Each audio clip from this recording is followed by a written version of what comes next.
My Kenyan brothers and sisters, the ones who are enthusiastic about being on the streets to reduce the cost of living,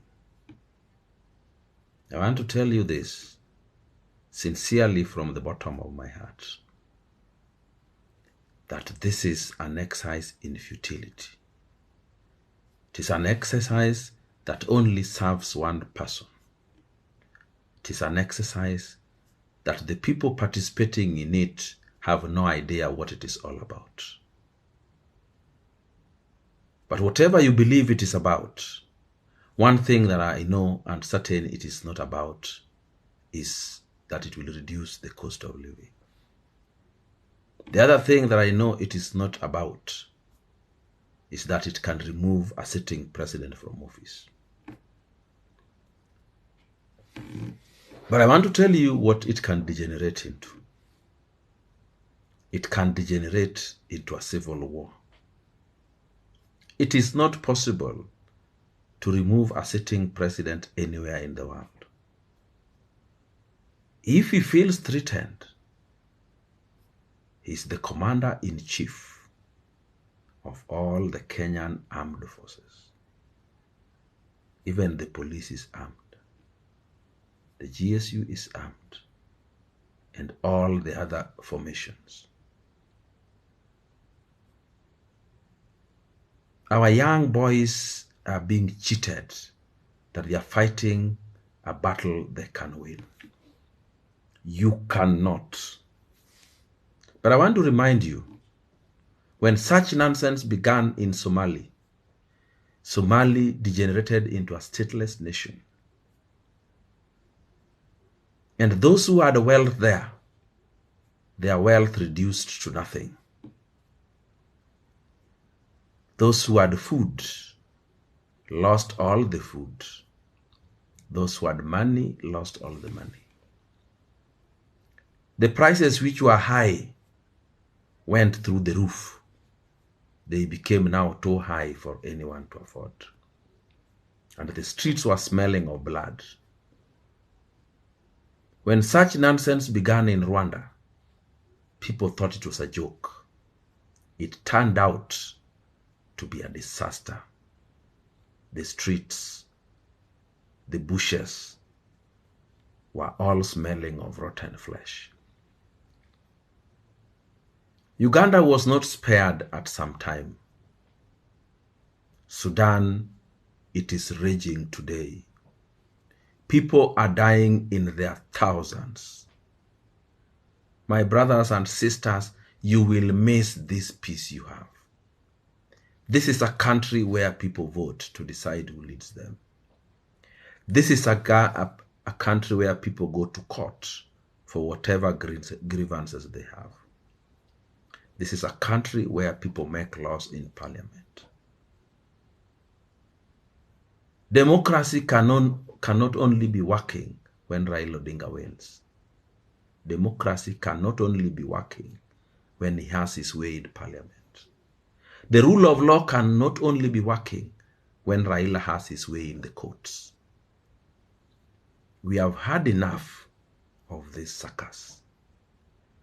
And even if this were all true about him, as a statesman, he should have gone back and said, if I continue like this, it means all my followers, admirers, will all want to do things the way I do.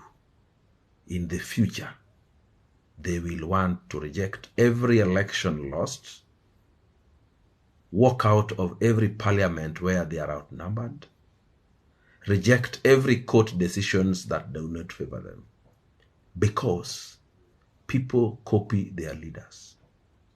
Today in Luoland, every problem they want to solve through violence and mass actions. When children fail exams in schools, parents walk into schools and frog march the teachers. But I want to appeal directly to Raila Odinga. Your age is now in its advanced stage. Do not destroy for us Kenya. We now have a constitution that is working. We have courts that are independent. we have an electoral commission that is independent. If you are unable to have your way in them, it means you have lost. If you did not win the elections, either you lost or you did not manage your votes. Whichever way, you are a loser, and let Kenya be.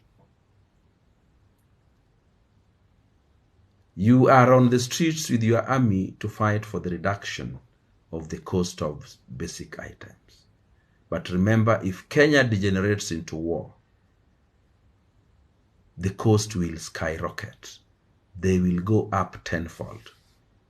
And even at that price, you will not find groceries in the supermarkets. Those roadside walks that you take, you will find rotting bodies there. Let us not play with the peace that we have. Today, the vernacular radio stations in Luo in Kenya are all inciting the Luo against the government and the community of the president. We are toying with a time bomb. I am sometimes shocked at the announcers in these radio stations because they encourage it. People talk from all corners of the country. Many of them you can clearly see that they are people who have been sent to incite. It is disheartening. Announcers in radio stations talk like they have been coached to talk in a certain way and block every voice of reason that appears to tell the people the right thing they ought to do. Please, Raila Odinga, let Kenya be. Do not go down with us. We have supported you. We have tried it for you. But it looks like it was not meant to be. Take a break. Take leave. Take leave pending retirement. You need that break. You need that time with your grandchildren. Do not destroy a legacy that you have built over the years. The more you continue, the more many things about you are said. Some you will not be able to erase. Some you did not wish that the public would know. It is time, son of Jaramogi, that you take a break. It is time, Wood Oginga, you take a break. People in Luoland are bitter with you. They are bitter. Those ones who support you because you have favored them against others. The Wananchi who support you because they don't know you. It is time you took a break. You, I can promise you, would be exposed badly. It is time you stop this busyness. It is time you go home. May God bless you as you make a consideration.